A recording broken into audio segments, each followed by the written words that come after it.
தந்தை, மகன், தூய் ஆவியாரின் பேராலே ஆமேன். ஆன்ம வழிகாட்டி பிப்ரவரி மாதம் 3ஆம் தேதி செவ்வாய்க்கிழமை. பதுவை புனித அந்தோணியாரை நோக்கிய நமது இறைவேண்டல். இப்புண்ணிய திருத்தலத்தில் மாட்சிமை தங்கிய மேலான சிம்மாசனத்தில் கிருபாசனம் கொண்டெழுந்தருளியிருக்கிற புனித அந்தோணியாரே,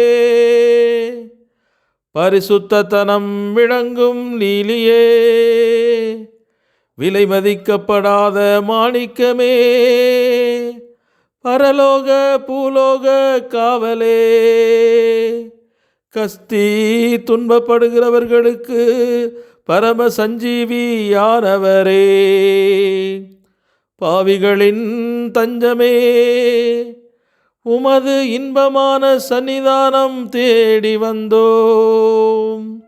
உமது திருமுக மண்டலத்தை அன்னார்ந்து பார்த்து உம்மை கெஞ்சி மன்றாடுகின்றோம். மகா சிரவணம் பொருந்திய புனித அந்தோணியாரே, சூரத்தனமுள்ள மேய்ப்பரே, பிசாசுகளை மிரட்டி ஓட்டுபவரே, திருச்சபையின் கருணையின் கண்ணாடியானவரே, உலகில் எங்கள் ஆதரவும் நீரல்லவோ, எங்கள் சந்தோஷமும் நம்பிக்கையும் பாக்கியமும் நீரல்லவோ, நீர் எங்கள் ஞானத்தந்தை என்பதை எங்களுக்கு காண்பியும். பிள்ளைகள் செய்த குற்றங்களை தாய் தந்தையர் பாராட்டுவார்களோ, உம்மை தேடி வந்த நிர்பாக்கியர் பேரில் தயவாயிரும். அழுகிறவர்களை அரவணையும், அல்லல் படுகிறவர்களுக்கு ஆறுதலாக வாரும். நீர் இறங்காவிட்டால் எங்களுக்கு வேறு யார் இறங்குவார்? நீர் ஆதரியாவிட்டால் எங்களை வேறு யார் ஆதரிப்பார்? நீர் நினையாவிட்டால் எங்களை வேறு யார் நினைப்பார்? நீர் உதவாவிட்டால் எங்களுக்கு வேறு யார் உதவுவார்?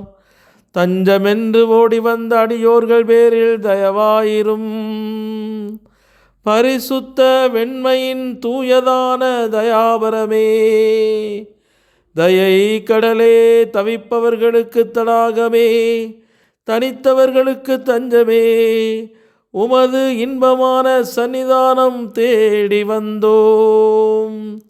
6 காடுகளை கடந்து ஓடி வந்தோம்.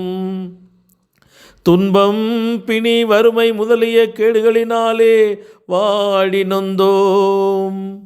எங்கள் நம்பிக்கை வீண் போகுமோ? எங்கள் மன்றாட்டு மறுக்கப்படுமோ? எங்கள் யாத்திரைகள் பலனற்றதாய் போகுமோ? எங்கள் அழுகை கண்ணீர் உம்முடைய திரு இருதயத்தை உருக்காது போகுமோ? அப்படி ஆகுமோ ஐயா? எங்கள் அன்பான தகப்பனே, எங்களை முழுவதும் உமக்கு ஒப்புக் கொடுக்கிறோம். எங்களை கையேற்றுக்கொண்டு ஆசீர்வதித்தருளும். ஆமேன். மார்க் நற்செய்தி 5ஆம் அதிகாரம் 34வது இறைவார்த்தை. இயேசு அவரிடம், மகளே, உனது நம்பிக்கை உன்னை குணமாக்கிற்று, அமைதியுடன் போ, நீ நோய் நீங்கி நலமாயிரு என்றார். இது கிறிஸ்து வழங்கும் வாழ்வு தரும் நற்செய்தி. கிறிஸ்துவே உமக்கு புகழ். சிந்தனை. புகழ்பெற்ற போர் தளபதியும் வீர நாயகருமாகிய சீமோன் தி மோன்பார்ட் ஒரு முறை மூரே பட்டணத்தில் எதிர்பாராத விதமாக ஆரகான் அரசனின் தலைமையிலும் தூலூஸ் மகாண பிரபு ரேமண்ட் என்பவரின் தலைமையிலும் அணிவகுத்து வந்த 40,000 வீரர்களை கொண்ட ஒரு பெரும் படையால் சுற்றி வளைக்கப்பட்டார். இவருடைய படையிலோ வெறும் 800 குதிரை வீரர்களும் மிக குறைவான காலால் படை வீரர்களும் மட்டுமே இருந்தார்கள். அல்பிஜென்சிய பதிதர்களின் விருப்பப்படி சீமோனின் மீது வெற்றி கொள்ளும் நோக்கத்தோடு ரேமன் அவர் மீது படையெடுத்து வந்திருந்தான். சீமோனின் இராணுவ அதிகாரிகள் வந்து தாங்கள் முற்றுகையிடப்பட்டுள்ளதாக அவருக்கு அறிவித்தபோது அவர் திருப்பலி கண்டு கொண்டிருந்தார். முதலில் திருப்பலி முடியட்டும், அதன் பின் நான் உங்களோடு வந்து சேர்ந்து கொள்வேன் என்று எந்த கலக்கமும் இன்றி அவர் பதிலளித்தார். திருப்பலி முடிந்த பிறகு அவர் தமது படைகள் ஏற்கனவே ஒன்றாக கூட்டப்பட்டிருக்கிற இடத்திற்கு விரைந்து சென்றார். கடவுளில் தங்கள் நம்பிக்கை வைக்குமாறு அவர் அவர்களுக்கு அறிவுறுத்தினார். அதன்பின் பட்டணத்து மதில்கள் திறக்கப்பட ஆணையிட்டார். அவை திடீரென திறக்கப்பட்டவுடன் நெருங்கி வந்து கொண்டிருந்த எதிரிப்படைக்குள் வில்லிலிருந்து புறப்பட்ட அம்பை போல் மின்னல் வேகத்தில் ஊடுருவிச் சென்ற அவருடைய படை சற்றும் எதிர்பாராத இந்த தாக்குதலால் எதிரிப்படையை நிலைகுலையச் செய்தது. சற்று நேரத்திற்குள் சீமோன் ஆர்கானின் அரசனை தாக்கி வீழ்த்த எதிரிப்படைகள் சிதறியோட அன்று ஒரு மகிமையான வெற்றி நற்கருணை நாதரால் அவருக்கு முடியாக சூட்டப்பட்டது. பேரரசர் லோத்தேர் தம் படைகளுடன் போர்க்களத்தில் இருந்தபோதும் கூட ஒவ்வொரு நாளும் 3 திருப்பலிகள் கண்டார் என்று பரோனியஸ் அறிவிக்கிறார். முதலாம் உலகப் போரின் போதும் பிரெஞ்சு மற்றும் பிரிட்டிஷ் படைகளின் தளபதி மார்ஷல் பார்க் என்பவர் தமது நிலை மிக மோசமானதாக இருந்த போதிலும் தினமும் திருப்பலி கண்டு வந்தார். ஆகவே இந்த திருப்பலியின் மேன்மை உணர்ந்து ஒவ்வொரு நாளும் திருப்பலியில் நாம் பங்கு பெற்று இந்த உலகத்தின் தீமைகளை, நம்மை சுற்றி வளைத்து கொண்டிருக்கிற பல்வேறு காரியங்களை வென்றெடுக்க இன்றைய நாளிலே நமது இதயத்தில் நற்கருணை ஆண்டவர் மீது கொண்டிருக்கிற பற்று வளர்ந்து செழித்தோங்க இறையருள் வேண்டி இணைந்து மன்றாடுவோம். ஜெபிப்போமாக. அமைதியை அருளும் ஆண்டவரே, உம்மை முழு மனதுடனே போற்றி துதித்து ஆராதிக்கிறோம். உம்மை அன்பு செய்கிறோம், உம்மை விசுவசிக்கிறோம், உமக்கு நன்றி செலுத்துகிறோம். நீர் எங்களுக்கு செய்த அரும்பெரும் செயல்களை நினைத்து உமக்கு நெஞ்சார நன்றி சொல்லி துதிக்கிறோம். அப்பா, நீர் எங்கள் வாழ்க்கையில் செய்த வியப்புக்குரிய ஆச்சரியமூட்டுகிற அற்புத காரியங்கள் எண்ணிலடங்காதவை. என்றோ எங்கோ காணாமல் போயிருக்க வேண்டிய எங்களையும் நீர் உமது கரங்களால் தூக்கி எடுத்து ஆசீர்வதித்து அழுக்குகளை அகற்றி காயங்களை குணமாக்கி இன்று ஒரு நல்ல வாழ்க்கையை தந்ததற்காக உமக்கு எப்போதும் நன்றி அறிந்த ஸ்தோத்திரம் செலுத்துகிறோம். வியக்க வைக்கும் உமது அற்புத திட்டங்கள் எங்களை திணறடிக்கின்றன.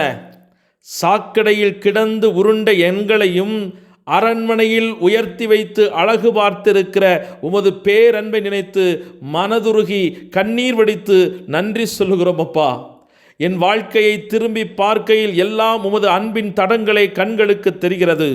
எத்தனையோ சறுக்கல்கள், ஏமாற்றங்கள், ஏளனங்கள், காட்டிக் கொடுத்தல்கள், துரோகங்கள், பாவங்கள், அவமானங்கள், தோல்விகள், விரக்திகள், இவற்றின் மத்தியிலும் எங்களை ஒருபோதும் கைவிடாமல் அன்பு செய்து எங்களை வழிநடத்தி மீண்டும் நிலைநிறுத்திய உமது கருணையை நினைத்து நன்றி கூறுகிறோம். அப்பா, உம்முடைய அன்பு, எத்துணை கருணை, இவற்றை நினைத்து நினைத்து என்னுடைய வாழ்க்கையை நான் நகர்த்த இந்த நாளை ஒப்புக்கொடுக்கிறேன். என்னில் செய்த அற்புத காரியங்கள் அனைத்திற்காக நன்றி சொல்லுகிற இந்த வேளையிலே இன்றும் தடைபட்டிருக்கிற காரியங்களை, இன்னும் என் வாழ்க்கைக்கு தேவையான பொருளாதார நலன்களை, கடன் பிரச்சனைகளை, திருமண தடைகளை, குழந்தை பாக்கியங்களை இன்று நீர் எங்களுக்கு வழங்கியறல வேண்டும் என்று பிள்ளைகளுக்குரிய உரிமையோடும் இடத்தில் மன்றாடுகிறோம். ஆண்டவரே, நீர் கைவிடாத தேவன், சொன்னதை செய்து முடிப்பவர், உங்கள் என் பிள்ளைகளுடைய கண்ணீரெல்லாம் துடைத்து மகிழ்ச்சியின் தைலத்தால் நிரப்புவேன் என்று எங்களுக்கு வாக்குத்தத்தம் கொடுத்தவரே, இந்த நாளிலும் உமது பிள்ளைகள் மகிழ்ச்சி அடைய விண்ணகத்தினுடைய கதவுகள் எங்களுக்காக திறக்கப்பட்டு அற்புதங்களும் அதிசயங்களும் நிகழ்த்தப்படுவதாக. ஆமேன். இல்லாமல்ல இறைவன், தந்தை, மகன், தூய ஆவியானவர் உங்கள் ஒவ்வொருவரும் நிறைவாக ஆசீர்வதித்து புனிதப்படுத்தி வழிநடத்துவாராக. ஆமேன். இயேசுவுக்கே புகழ், இயேசுவுக்கே நன்றி. மரியே வாழ்க. இயேசுவின் இரத்தம் ஜெயம்.